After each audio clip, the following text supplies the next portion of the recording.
इल्मी दरसगाहन जे शहर जामशोरे जा मुख़्तलिफ़ इलाइक़ा बुनियादी सहूलतुनि खां महरूम आहिनि। हिन वक़्तु असां मौजूदु आहियूं जामशोरे जे हुसैनाबाद वारे इलाइक़े में, जिते जा रहवासी बुनियादी सहूलतुनि जी खोट ख़िलाफ़ एहतिजाजी मुज़ाहिरो करे रहिया आहिनि। अचो त हिते जे अॻुवाणनि सां ॻाल्हि ॿोल कयूं, उन्हनि जो छा चवणु आहे। ही जेका आहे कॉलोनी असांजी घटि में घटि जेको आहे 20 सालनि खां ही कॉलोनी आबाद आहे, पर हिते जेको आहे को बि असांजे बुनियादी मसइले ते जेको आहे ध्यानु नथो ॾिनो वञे। हमेशह जेको आहे असां खां सिर्फ़ु वोट ई वरिता था वञनि।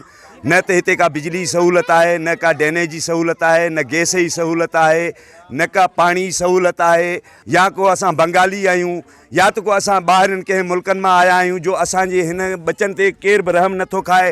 ही नंढड़ा नंढड़ा मासूम बच्चा जेको आहे अहिड़ी ज़ुल्म जी गर्मीअ में जेको आहे तड़पनि था पिया।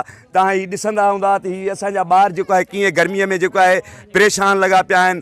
असां बार बार जेको आहे दरख़्वास्तूं कयूं, DCA खे कयूं, MP खे कयूं, MNA खे कयूं आहिनि, पर असां ते केर बि तवजो नथो ॾिए। ऐं हिते जेको आहे सो को बि बुनियादी सहूलियत कोन्हे का, न पाणी आहे, न बिजली आहे, न रोड आहे, न रस्तो आहे, न नाली आहे। इन जे लाइ हीअ असां एहतिजाज पूरम एहतिजाज रिकॉर्ड करायो आहे। हुसैन शाह कॉलोनी जेका आहे सो कराची वाह जे कप ते आहे, पर उन जे बावजूद बि हितां जे माण्हुनि खे पीअण जे लाइ पाणी कोन्हे को, हिते निकाल जो को सिस्टम कोन्हे को, हिते बिजली कान्हे का, हिते जेको सो गैस कान्हे का।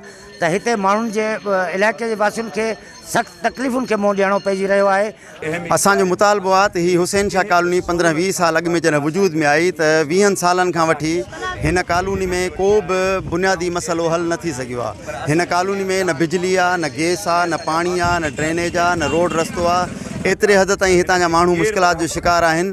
जो का फोतगी थी वञे त उनखे गुसल ॾियण जे लाइ पाणी न हूंदो आहे। तव्हां हिते जे रहवासियुनि जूं ॻाल्हियूं ॿुधियूं, उन्हनि जो इहो चवणु आहे त हुसैनाबाद कॉलोनी 20 साल पुराणी कॉलोनी आहे, जिते अॼु बि बुनियादी सहूलतूं कोन्हनि। हिते जा रहवासी पाणी, बिजली ऐं गैस जे बुनियादी सहूलतुनि खां महरूम आहिनि। हिननि हिते जे डिप्टी कमिश्नर ऐं आला इख़्तियारनि खां मुतालबो कयो त हिन इलाइक़े खे पिणु बुनियादी सहूलियतूं ॾेई हिननि जी परेशानी ख़तमु कई वञे। कैमरामैन राशिद नवाणी सां गॾु रहमान मेमन, टाइम न्यूज़, जामशोरो।